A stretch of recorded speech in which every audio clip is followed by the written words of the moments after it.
ba nagsalita na po itong si Vice President Sara Duterte hingil po sa kanyang pagta-travel abroad. At ayon po sa kanya, sinagot ang pag-question sa mga biyahe niya abroad. Ito daw mga kababayan yung pagkakasabi niya, hindi ako nagta-travel dahil gusto ko. Yan ang sagot ni Vice President Sara Duterte sa pag-question sa kanyang umanay constant travel abroad. So ngayon, panoorin po natin yung video. And then pakinggan po natin yung sagot naman ng Malacanang mga kababayan dito po sa sagot na ito ni Sara Duterte. Ano pa, i-play na po natin. Ilabas din siguro nila yung travels ng mga members of the House of Representatives bago sila magtuturo ng mga tao na constant travel. And sa totoo lang, hindi naman ako nag-travel dahil gusto ko mag-travel. Nagta-travel ako, lumalabas ako ng bansa dahil frustrated na ang Filipino communities abroad sa nangyayari dito sa ating bayan. At pangalawa, ito, wait lang, putulin muna natin dyan. Ano yung sinasabi niya mga kababayan? Hindi daw siya nagta-travel abroad dahil gusto niya. Kaya daw po siya nagta-travel abroad kasi frustrated na daw po yung mga kababayang Pilipino po natin dyan po sa mga iba't ibang bansa. Ngayon mga kababayan, kung ang pag-uusapan po natin ay yung salitang frustrated na, yung mga kababayang Pilipino po natin dyan po sa ibang bansa, di ba dapat ang gawin niya at sabihin niya dyan ay yung mga bagay na makakapagpagaan ng loob ng mga kababayang Pilipino po natin dyan? Ano ba ang ginagawa ni Vice President Sara Duterte tuwing pupunta ng abroad? Puro kasiraan ng Pilipinas yung sasabihin, puro kasiraan ng presidente, mga pangit na nangyari sa Pilipinas. Sa tingin nyo, yan kaya ay makakatulong sa mga kababayang Pilipino po natin na may pinagdadaanan dyan po sa abroad? Kayo mga kababayan, kung kayo ang tatanungin yung mga OFW na nanonood po sa atin, kung kayo po ay frustrated na, eto po bang mga ginagawa ni Vice President Sara Duterte, yan po ba ay makakatulong sa inyo? Hindi, tanong lang naman.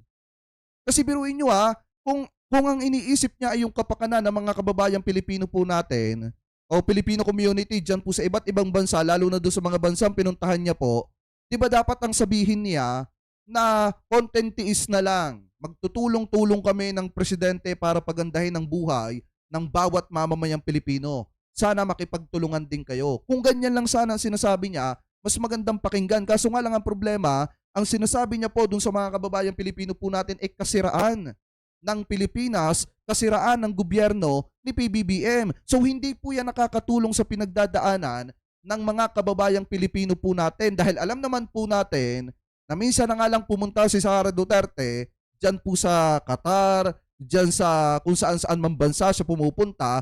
Diba dapat ang sinasabi niya yung mga mahalagang bagay na makakapagpagaan ng pinagdadaanan ng mga kababayang Pilipino po natin. Katulad na lamang, sana ang ginawa niya nung pumunta siya ng Qatar, humingi siya ng patawad at pasensya doon sa mga kababayang Pilipino po natin na nakulong doon dahil hindi po niya natulungan yon.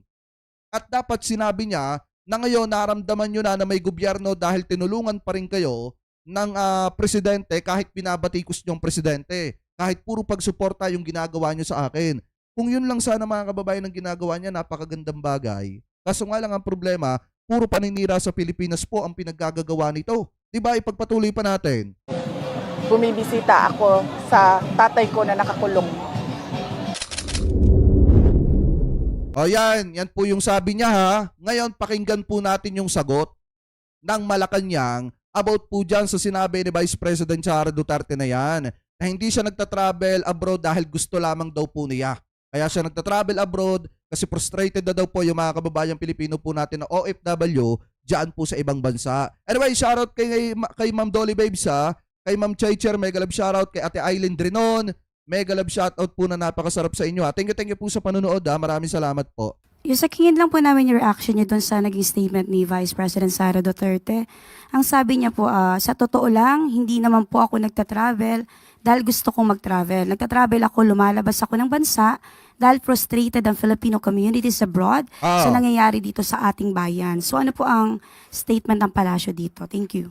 Well, una siguro nga po, mapofrustrate yung mga kababayan natin abroad. Dahil ang Pangulo po ay nasa Pilipinas, nagtatrabaho, inaayos yung mga problema, at lumalaban sa mga anomalya at korupsyon. Samantalang ang Vice Presidente ay madalas na nasa personal trip, at hindi po sagot ang pagbabiyahe para masolusyonan kung may problema man ang bansa. Tama! Kasi biruin nyo kung yung mga kababayang Pilipino, kung yung mga Filipino community dyan po sa ibang bansa ay makikita na yung Vice Presidente hindi nagtatrabaho, Vice Presidente puro travel abroad, paninira sa Presidente yung ginagawa, lalo pong mapoprostrate yung mga kababayang Pilipino po natin dyan. Kaya kung akong tatanungin, hindi po nakakatulong yung pagta-travel abroad ni Vice President Sara Duterte. At ang isa pa, hindi nyo ba napapansin mga kababayan na yung dating sumisigaw, di ba maraming sumisigaw na mga taga-suporta ni Vice President Sara Duterte na masyado daw pong kurap ang gobyerno ni PBBM at di ba sinisigaw pa nga nila na magnanakaw daw po ang presidente. Ngayon, hanapin nyo, tingnan nyo kung may mga sumisigaw pa na ang presidente mga kababayan ay magnanakaw at maraming korupsyon dito po sa pamumuno ni PBBM. Ngayon, hindi na sila makasigaw Bakit? Kasi yung mga nasa sa likod mga kababayan ng mga taong sumisigaw na yan ay iniisa-isa na po nahalungkatin yung mga baho. At ngayon, nasasaksihan ng buong mamamayang Pilipino yung mga baho ng mga tao na nasa sa likod ng mga taong sumisigaw na masyadong kurap ang gobyerno ni PBBM. Diba? Ang alam nyo, nung una, ang gagaling nila sumigaw Napakaraming korupsyon daw, hinahayaan lang daw ng presidente. Nung nasorpresa sila ng presidente, inilabas yung mga contractor ng mga flood control project na idinadaing ng mga DD-shit. Ngayon, nasa na yung mga sumisigaw na masyadong kurap ang gobyerno ni PBBM? Bakit? Nasorpresa ba kayo? Hindi nyo ba asahan na sa huling 3 termino ni PBBM, lahat ng mga korupsyon na yan, bago matapos ang termino ni PBBM, lahat ng mga kurap na yan, baka unti-unting makulong yan isa-isa. Diba? O kaya sabay-sabay. Kaya nga kung titingnan nyo, sa panahong ito ni PBBM, talagang kahit sino, basta may ginawang hindi maganda magbabayad yan. So ngayon, kung yan sana ang sinasabi ni Sara Duterte do sa mga lakad niya, na yung presidente nakikipaglaban sa korupsyon, na iniisa-isa na ni PBBM, mapakaalyado man o kalaban sa politika or nagkikriticize sa pamumuno ni PBBM basta nagkamali, pinagbabayad, di sana kahit papaano yung nararamdaman ng mga kababayang Pilipino po natin dyan po sa ibang bansa, naiibsan. Dahil alam nila na meron tayong gobyerno na talagang ang tinitingnan yung ikagagaan ng pamumuhay ng mga kababayang Pilipino po natin. Oy, Ma'am Eileen Derinaon, mega love shoutout po So ngayon ituloy pa natin. Hindi po trabaho ng Vice Presidente at wala po sa konstitusyon na kailangan siya magbiyahe Tama. para siraan ang Pangulo at para hilingin sa taong bayan ang pagbagsak at pagtanggal sa pwesto ng Pangulo. Unang-una, dahil pag pinatanggal po ang Pangulo sa kanyang pwesto, ang makikinabang po dyan ay ang Vice Presidente. Tama. Hindi po iyon trabaho ng Presidente. Maliwanag naman po siguro yan sa ating konstitusyon. At siguro dapat mas maging maliwanag lamang na ang personal trip ay pang-personal agenda. At hindi yun nagtatrabaho. Kaso nga lang ang problema, yung personal trip ni Sara Duterte na sinasabi niya po nagtatrabaho siya, taong bayan yung nagpapasahod sa kanya. Pero hindi naman nakakatulong sa mamamayang Pilipino yung mga lakad na ginagawa po ng ating Vice Presidente. Yun po ay nakakatulong lamang para sa kanyang sariling luho at pagliliwaliw. Dahil ang tingin ko po dyan, since personal na lakad po niya yan, pagliliwaliw ng ating Vice Presidente yan at hindi po kapakinabangan yan ng mamamayang Pilipino. So ngayon, bukod pa po dyan, kung matatandaan nyo, di ba noong mga nakaraang araw, inakusahan po ni Vice President Sara Duterte na fake news ang PCO at sinasabi na mali daw po yung ipinapakalat ni Atty. Claire Castro. So ngayon, sinagot po ni Atty. Claire Castro yung issue about po sa inaakusa ni Vice President Sara Duterte na, di ba, may lumabas na balita na dapat magta-travel sa Kuwait. Ito pong si Vice President Sara Duterte. So hindi natin alam kung bakit hindi po natuloy at kung bakit iba na ang sinasabi ni Vice President Sara Duterte. So ngayon pakinggan po natin yung paliwanag po ni Atty. Claire. Ito ay play po natin mga kababayan. Pero ang sinabi ng Vice Presidente sa kanyang panayam ay gumagawa tayo ng kwento at sinabi natin daw na siya ay pumunta, past tense, sa Kuwait ng walang travel authority. Nag-viral ito at nasabihan pa tayong fake news. Iyan ang naratibo ng iba pang mga sumusuporta sa kanya. Kaya inalam natin kung bakit naging source na naman ng fake news ang Vice Presidente. Dahil inedit pala ang video na tinutukoy niya at pinalabas na ang aking sinabi ay pumunta siya sa Kuwait nang walang inihain na request para sa Travel Authority. Panoorin po natin muna ang panayam sa Vice Presidente.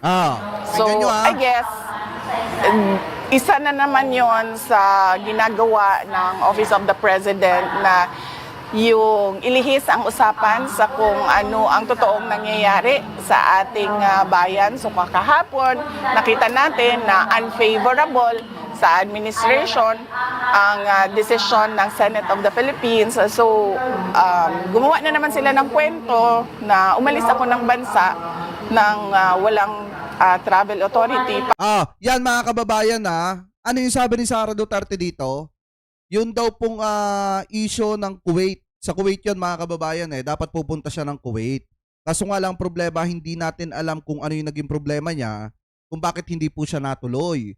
So ngayon, pinapalabas po niya na fake news po yung Office of the President at gumagawa lamang daw po ng issue at ingay para daw po ilihis yung totoong issue mga kababayan na kung saan hindi daw po naging pabor sa gobyerno ni PBBM yung naging resulta ng isinagawang pag-archive ng Senado doon daw po sa impeachment ni Sara Duterte. Alam niyo mga kababayan, ganito lang yan Di ba maliwanag naman yung sinasabi na kung wala talagang kasalanan etong si Sara, dapat siya mismo yung mangunguna na imbestigahan yung kanyang sarili. Kaso ang problema, mukhang tuwang-tuwa pa si Vice President Sara Duterte na inarchive ng Senado yung impeachment po niya. So hindi totoo na gusto talaga ni Sara Duterte na ipakita sa taong bayan na inosente po siya. So ngayon, ang ginawa niya, nagpa-interview siya dito sa media, sinabi niya na fake news yung lakad or ginagawa ng Office of the President at pinapalabas lamang kung ano-ano yung mga kwento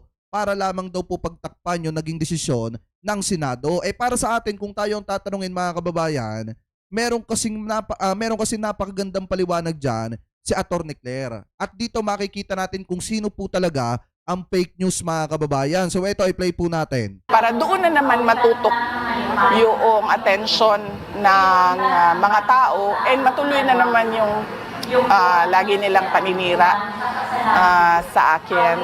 Sinasabi ko nga, ang tawag dyan is political scapegoating. So maliwanag na sinabi ng Vice Presidente na sinabi ko na umalis siya.